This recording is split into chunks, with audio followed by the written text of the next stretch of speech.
Delay sa to. Tabala ka. Okay na, naka-record na yan. Wait lang. Game? Wait lang. Makaka-okay ka dyan. Wait lang. Kalmahan mo.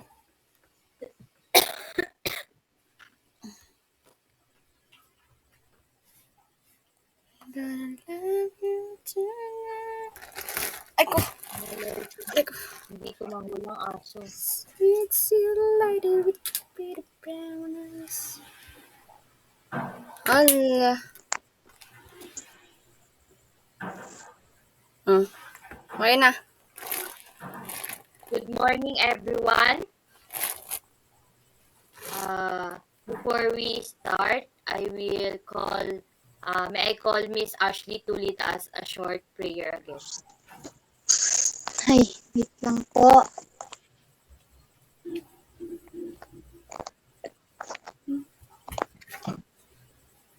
Call. Yes, Miss Ashley. Wait.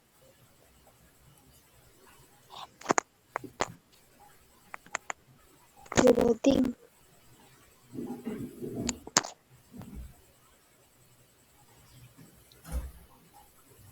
Okay.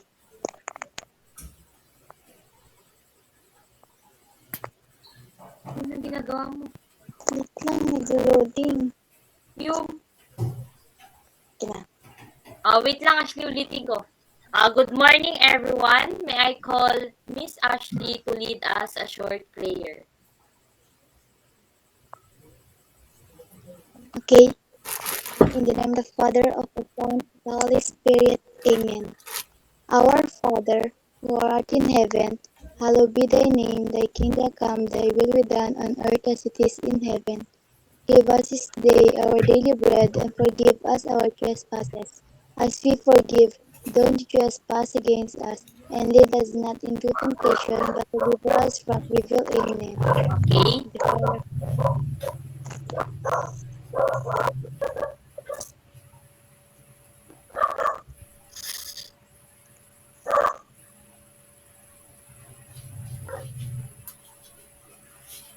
So, thank you, Miss Ashley.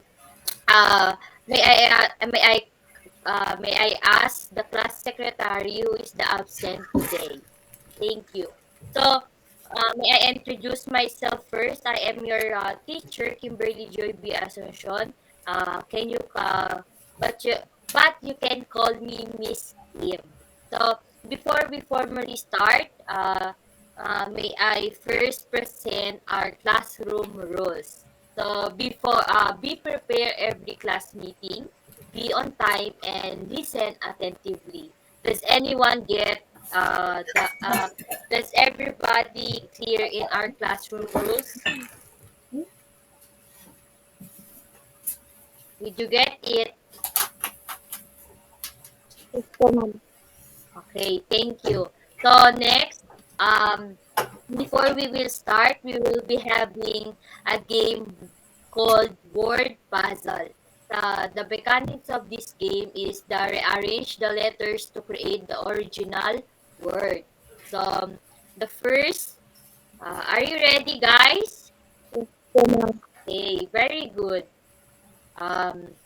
Let's start on the easy round. So, the jumbo letter here is, okay, next. This one. Miss Ashley, what do you think is the Ma'am, I answer? think it's intentional po, ma'am. Okay, let's check if your answer is correct. Wow! So, your answer is intentional. Correct. So, let's proceed in average round. Mr. John Rick, what do you think is the answer of this jumbled letter? I think the answer of that is unintentional. Ma'am. Okay, let's check. Okay. The answer is yes, very good, unintentional. For the last round is this one. Anyone from the class who can answer this Ma'am, jumbled letter? Yes, Miss Ashley. Ma'am, it's injury. Yes, let's check if your answer is correct. Okay, your answer is correct. So, uh, based on your activity, what did you observe into your games? Enjoyable ba?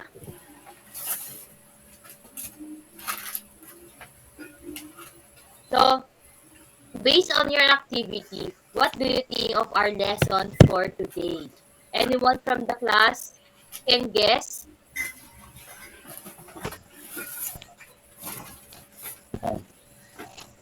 Yes, Mr. John Rick, since your mic is open. I think our topic for today is Mr. I think that's and that our topic for today is all about intentional and unintentional injuries. Yes, Mr. John Rick is correct. Today lesson, we are going to tackle about intentional and unintentional injury. Okay, next. Um,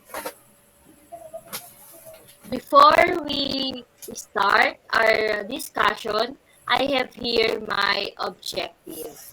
At the end of the period, the student should be able to define the intentional and unintentional injury, differentiate intentional and unintentional injuries, and last is create a catchy slogan to raise awareness about the importance of safety and injury prevention.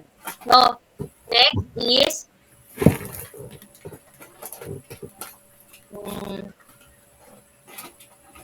So, what is injury? Injury is a general term that refers to damage caused by accidents, falls, hits, weapons, and more. It is commonly classified as intentional and unintentional injury. So, hindi porket na-injured ka is mas masabi na natin itong intentional and unintentional injury. May mga two parts siya, may mga dahilan siya. Okay, so yan ang magiging discussion natin sa araw na to. Next is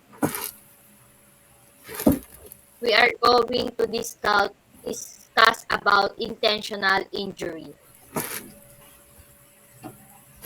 Uh, Intentional refers to any physical harm or injury caused to a student by someone else with the intent to cause harm.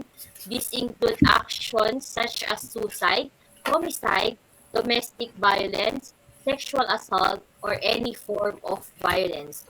It says here na intentional refers to any physical harm or injury caused to a student na intentional na like intention nilang gawin yung bagay na yun na hindi pinaplano, ay hindi, I mean, pinaplano siya. Like intention na nilang gawin iyon. Okay, next. So let's discuss first the part of the intentional is about suicide.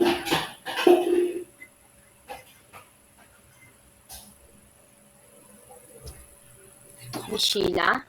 So, Miss Ashley, can you please define or read about the suicide? Suicide. Suicide is the act of intentionally ending one's own life. It is tragic and complex phenomenon influenced by variety of factors including mental health, social pressure, life circumstances, and individual vulnerabilities. People who contemplate suicide often experience overwhelming emotional pain, hopelessness, and a sense that their problems are insurmountable. So, it says here na ang suicide ay isa sa mga common na nangyayari sa ating lugar. Usually, yung mga nagsusuicide is they have their own problem or family problem. Madaming common na nangyayari. Like, they have their problem na siguro yung suicide yung nagiging reason or yung solusyon nila sa kanilang problema. Usually nakaka-encounter tayo ng ganyang mga bagay usually sa mga student, sa mga adult na maraming problema na ang solution lang nila is suicide.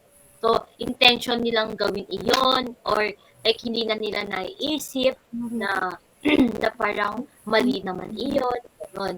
So, yun yung part, yun yung about sa suicide. The next is about homicide.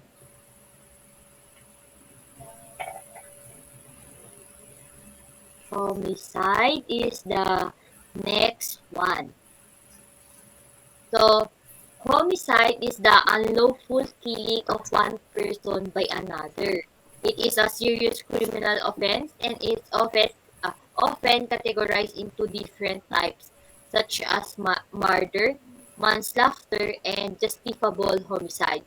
Murder involves intentional killing with malicious intent, while manslaughter involving killing without premeditation or malice, often due to recklessness and negligence. Justifiable homicide refers to instances where the killing is deemed lawful, such as in self-defense or defense of others. Homicide can have various motives, including anger, revenge, jealousy, financial gain, or mental illness. It can occur in different contexts such as domestic violence, gang-related violence, organized crime, or acts of terrorism. So, it says here na homicide can have various motives. Yun na, including na yung mga may galit, yung may gustong ipaghiganti, like may problema sila sa financial or any problem. So, next is domestic violence. The next one is domestic violence. So, Mr. Johnny, can you please define domestic violence?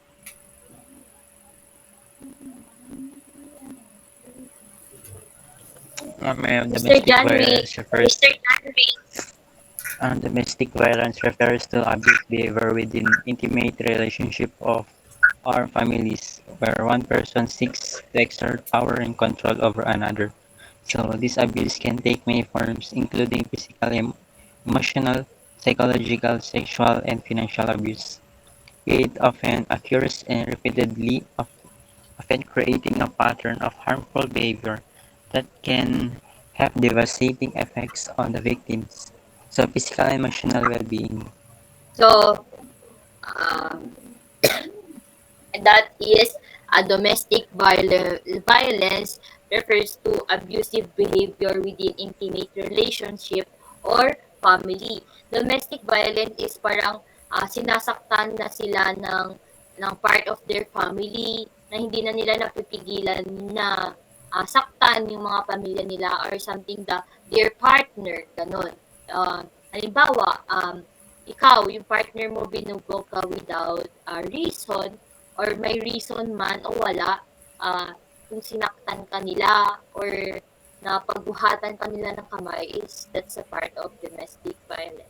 Next is, let's proceed in unintentional injury. It says here that an intentional injury that is unplanned or considered as an accident or non-intended to happen. Yung kanina, intentional, ayun yung may intensyong gawin. So, ito naman is unintentional, like hindi pinaplano, hindi in-expect na mangyari. Unexpected thing that will happen.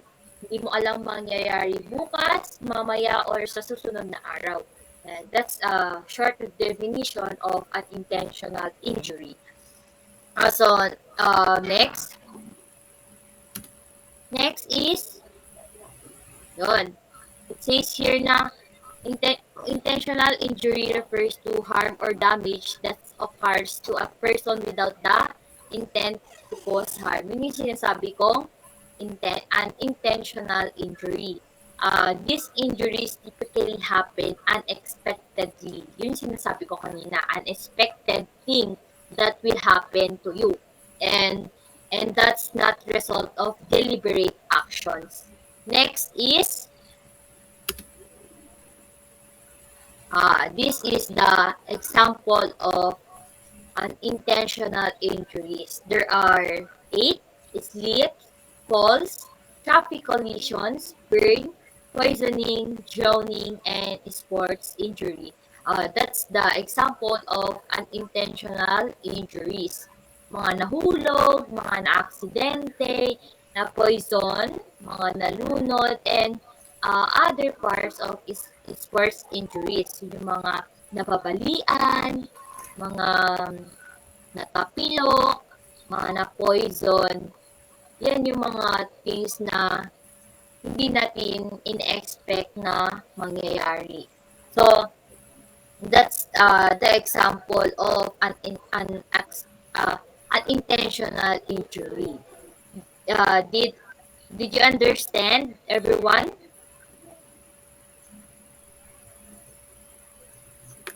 Yes, ma'am. So, that's our lesson for today. Thank you for listening. So, as our focus our discussion, what is the difference between intentional and unintentional injury? And after that, as let us identify following situations, whether intentional and intentional injury later on. So, no, what let answer first the question a while ago. What is the difference between intentional and unintentional injury? Yes, Mr. John Rick, what is your answer? Ma'am, first we have the unintentional injury. So, unintentional injury indicates an injury due to accident events, ma'am. Then the intentional injury indicates either self-mutilations, suicides, or violence attack. Okay, thank you, Mr. Jarrick. So, let's answer these 5 scenario. First, a farmer's child was accidentally poisoned by pesticides.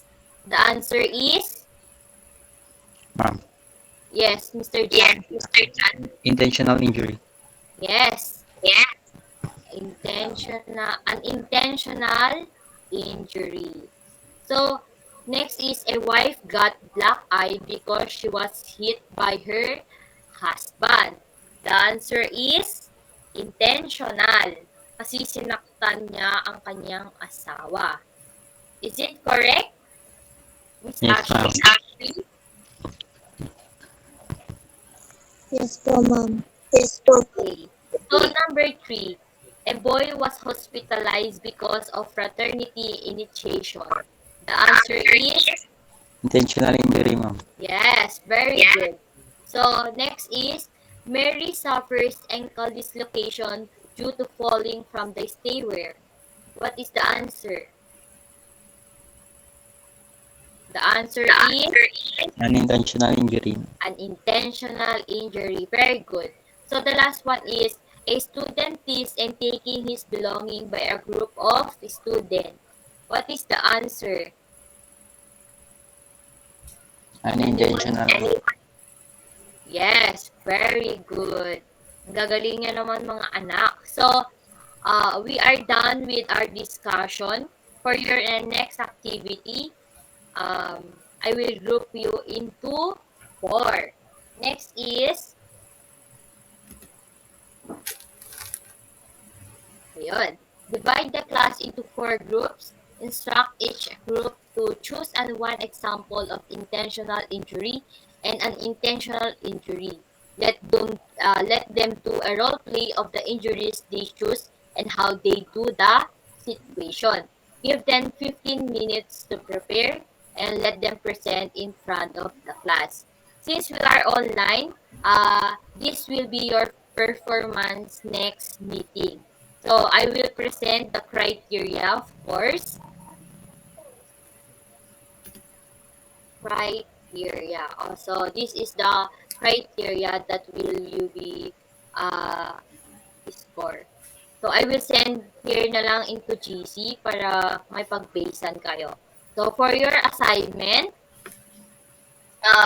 list down an intentional injury that happens inside your house. this will be submitted on next meeting. Did you understand, class? Yes, ma'am. Okay. Thank you everyone for your participating. Goodbye, class. Goodbye, everyone. Okay, ma'am.